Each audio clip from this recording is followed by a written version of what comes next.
Hello everyone and welcome to Inside the Naval Postgraduate School from beautiful Monterey, California. I'm your host Alan Richmond right here on the Pentagon Channel. Thanks for joining us. In our first segment we thought we'd introduce you to Eleanor Uhlinger.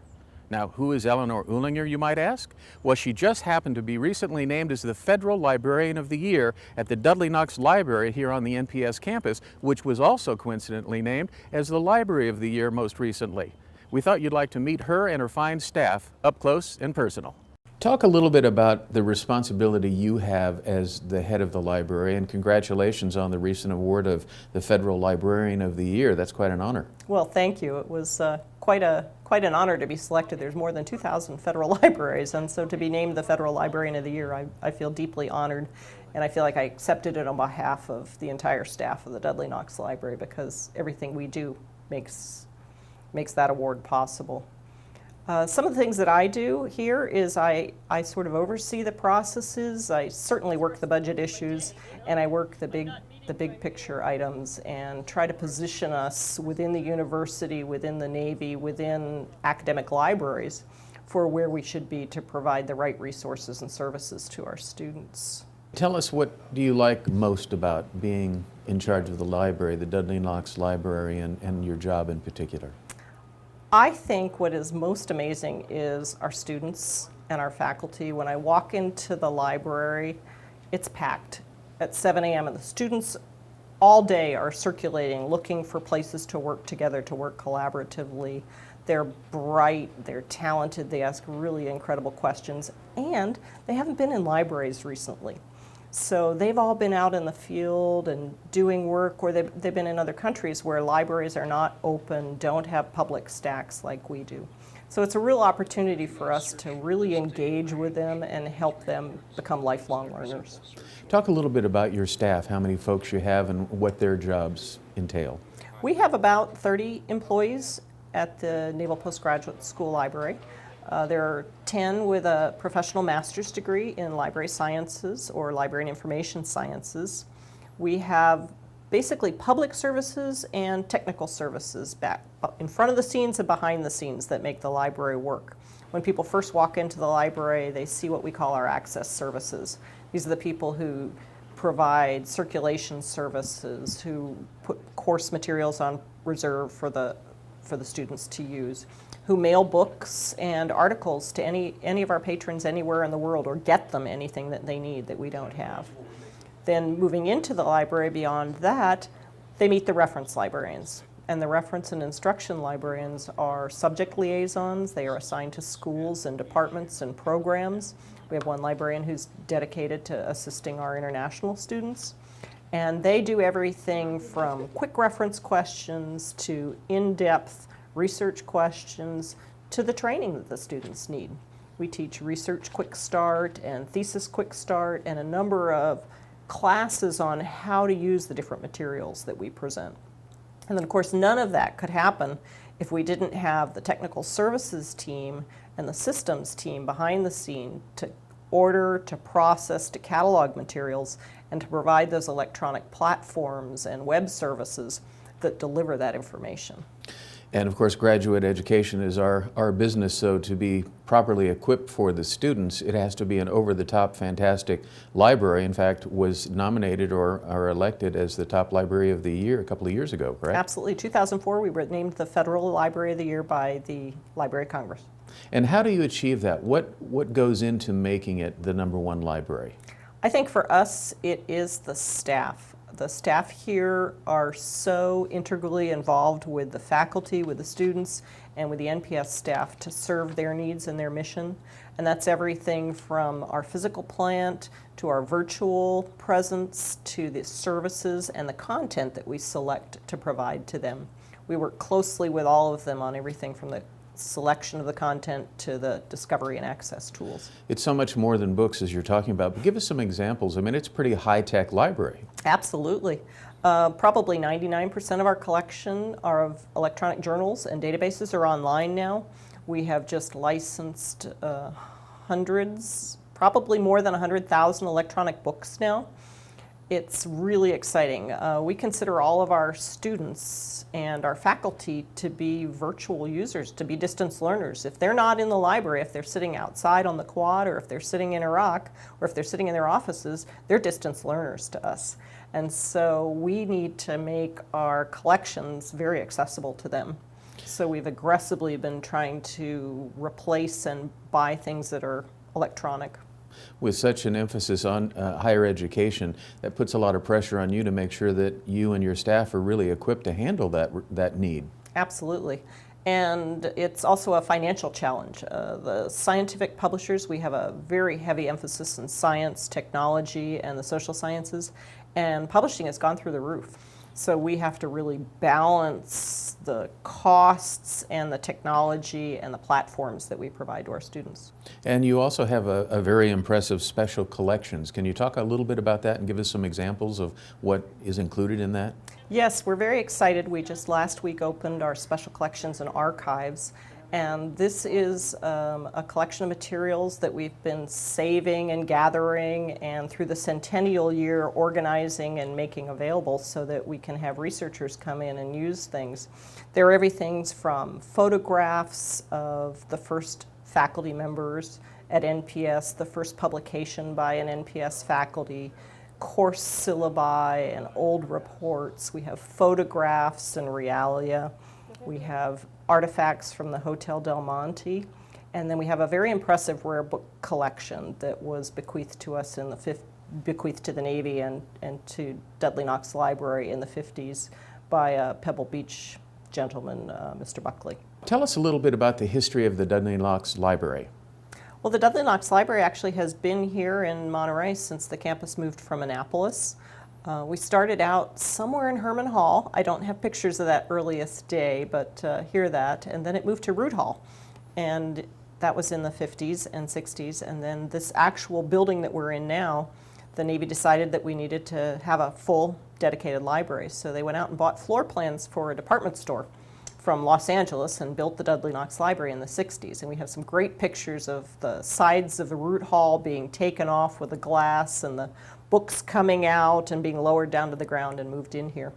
Obviously, since that time, it hasn't been big enough, so they've done 3 extensive additions onto the library since that time.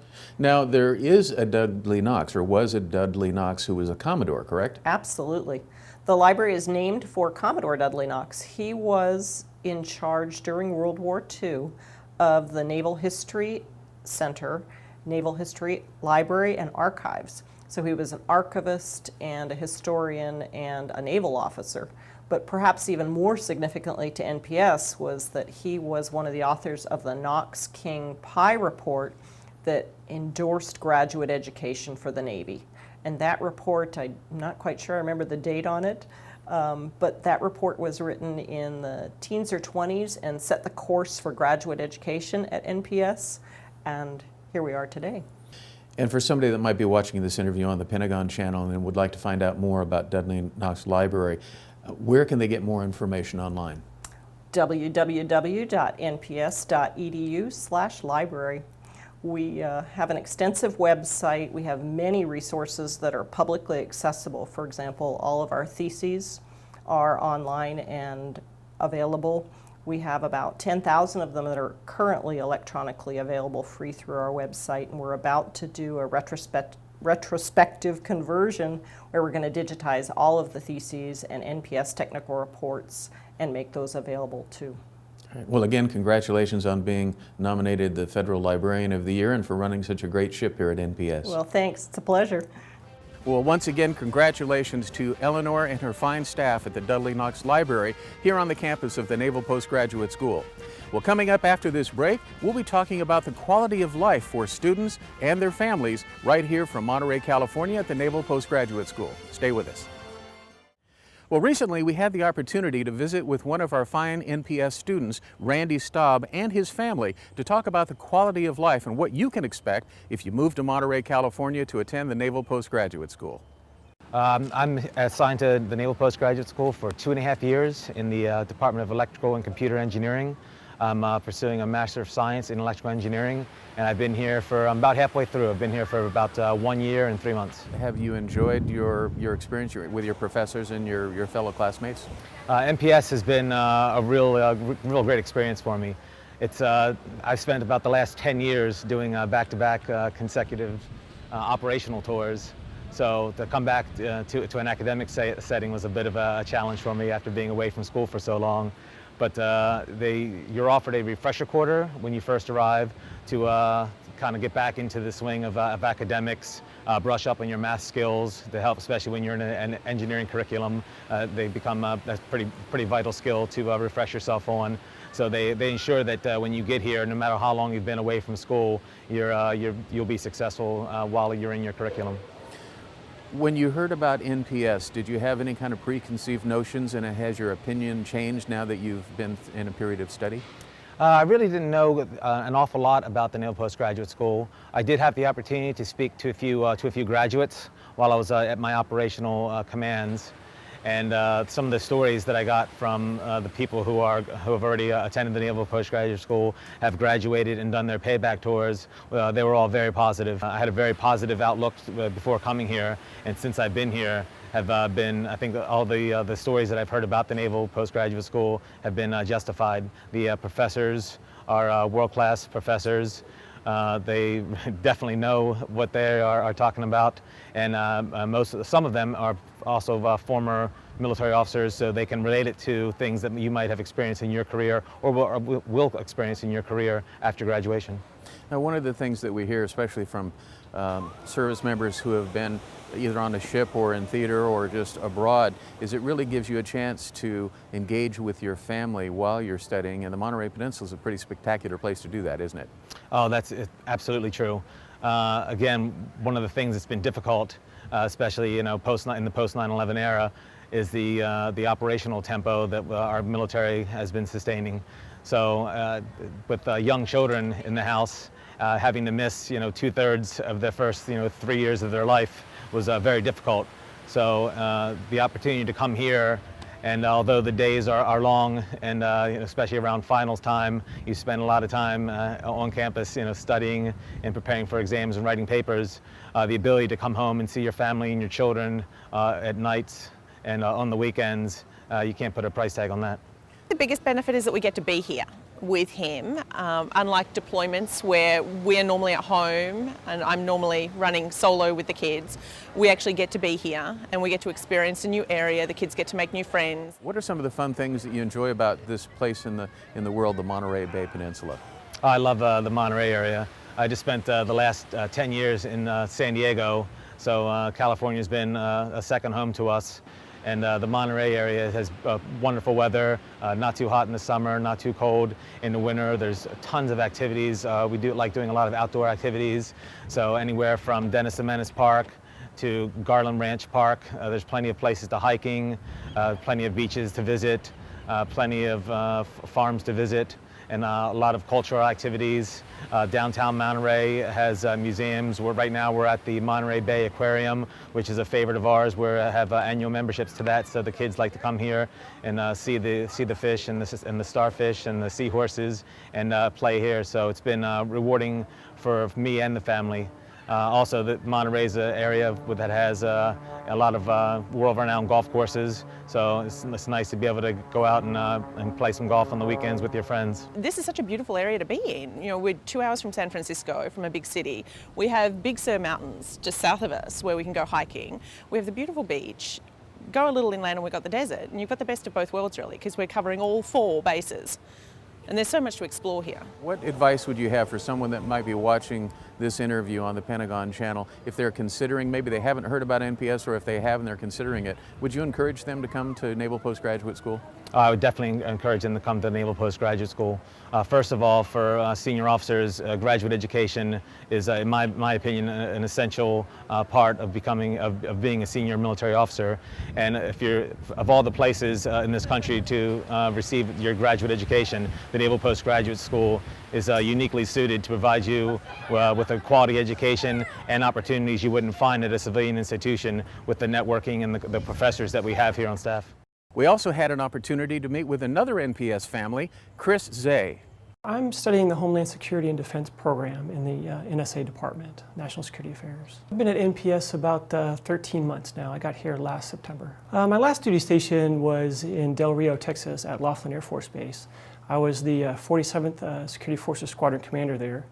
And it's a good assignment there. It's where the Air Force does most of its pilot training. And then I got an opportunity to come here to NPS to study. How do you think your education experience here at NPS is going to help you in the future? I'm a military policeman by trade for the Air Force, so studying Homeland Security and Defense here at the Naval Postgraduate School will definitely have dividends that pays off down the road. My next duty station is the NATO Allied Air Component Command in Izmir, Turkey, and it builds on some previous experience that I have gained here at NPS as well as previous assignments, and that's dealing with our allied partners. There's a big contingent of international students here, and I recently was the student council president representing some of those students, and in a previous assignment I was also an exchange officer to Canada, so I've kind of got a little bit of experience in working with some of our allied partners already, and I think this next assignment will build on that. What's been the nice part about being stationed here at NPS from the family perspective? From the family perspective, you know, there's a good robust military community here, and that's very nice. You know, lots of military members, not just from the Air Force, but all of the services. And again, my family has been able to interact with some of our international students. We've had a neighbor from Norway, we've had neighbors from Pakistan. So not just me as a student, but also my family gets to interact with our exchange officers and our international students. Our professors they're top notch, and I really appreciate the fact that when we go to class, we're taught by the professors, not a teaching assistant or a graduate assistant. We actually get the actual professor, and I think that's a big plus for here at NPS. With respect to the international officers, I've made good friends with an officer from Jordan, and again, a good friend who's from Pakistan.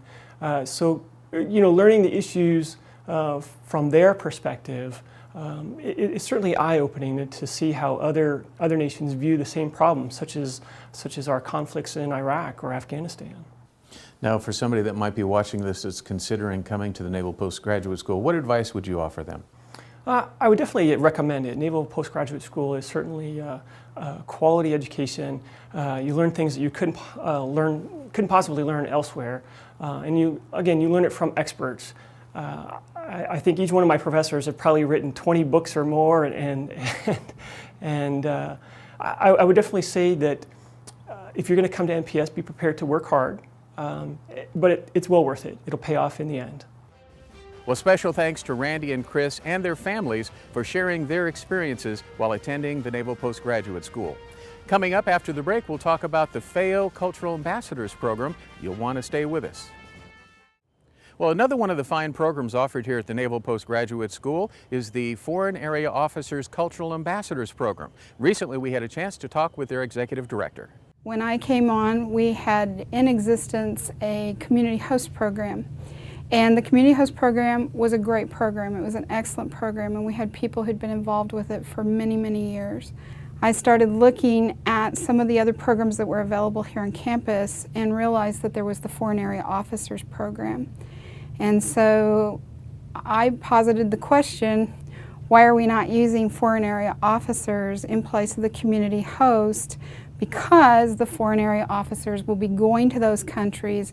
These will build points of contact. Agreed friendships that are built in the community host program were important, but they wouldn't have a significant Department of Defense impact that using FAOs would. Set up the Foreign Area Officers Cultural Ambassadors Program by contacting several of the FAOs and saying, hypothetically, if we did this and we made this available to you and to your people, what would you think? How would you be involved? How do you envision your involvement and what it would mean in the long run? And so the foreign area officers were like, well, you know, I could do 11 weeks, I could do 4 weeks, I could do a one-on-one. And it's taken a little bit to get it up and running and to get people to realize not only its value, but its simplicity. And its simplicity is that the foreign area officers only have to spend 3 quality, what we call quality days with their participant. That means take them shopping, take them to church, take them kayaking. There are plenty of things to do here in Monterey. Just spend time with them, take them home and let them have dinner with their families. And then the other thing we ask is that they definitely have a 1-week contact, and that can either be by email or by telephone call, or what's a lot of our participants and FAOs prefer is to meet each other at lunchtime here on campus. So they'll go to the El Prado or they'll go over to the Del Monte Cafe and they'll meet each other and have lunch together. And it's turning out to be a very symbiotic relationship. We had our first group in the fall of last year, so this makes our 3rd group only, and it only continues to get better as each class comes through. And we already know that participants from the past are still and continue to be in touch with their FAOs that they had. And they tell their buddies now, before they come here from their country, they say, oh, this was my FAO and it was a good program and this is a great opportunity and you should do it. And that's great because we get feedback from the international participants and we get feedback from the FAOs that say this is a very good opportunity, you should take advantage. Now, one of the things that we hear that happens a lot with the FAO program is a lot of the students that come through continue to communicate, as you indicated, once they meet here. And a lot of these folks get into leadership positions all around the world. So it really is a great network opportunity, isn't it? Absolutely, absolutely. The participants who come to the Defense Resources Management Institute, DERMI, those who come to DERMI they're on their way up. They are on a fast track of some kind. It really is a tremendous opportunity for the foreign area officers who will be going to these countries. Their wives get to meet the internationals, and when a FAO goes in country, he takes his family with him. So it's also an opportunity for the wives and the families to have already made a contact also that they can feel comfortable with when they get into a new country. So it's great all the way across the board. What kinds of countries, or can you name some of the countries that are involved? For example, in this group, we have the meet and greet reception. We're looking at some of that footage now. Where are all these folks coming from? Well, we have 39 participants right now from 24 countries. We have our first Serbian is here. We have a gentleman from the Solomon Islands, a gentleman from Tonga. We also have participants from Pakistan, Saudi Arabia, Lebanon, Jordan, Czech Republic. We have people from Bulgaria. We have a woman from El Salvador. So as you can tell, it reaches across. We have the Japanese that are here. We have Indonesian. We have Sri Lanka. So it's across the map. And they will meet at the reception, and then as they go on through the 11 weeks, there's 3 or 4 social gatherings and a trip to San Francisco and some other things locally for them, right? Yes, absolutely. There are some things that we provide as the Field Studies program just to sort of give impetus to them getting together, or maybe somebody can't think or maybe can't financially do it on their own, because not all of these students are in a financial situation where they can do the FAO CAP program and host their international, and so we try and give them something that makes that a little easier on both sides. It's pretty amazing.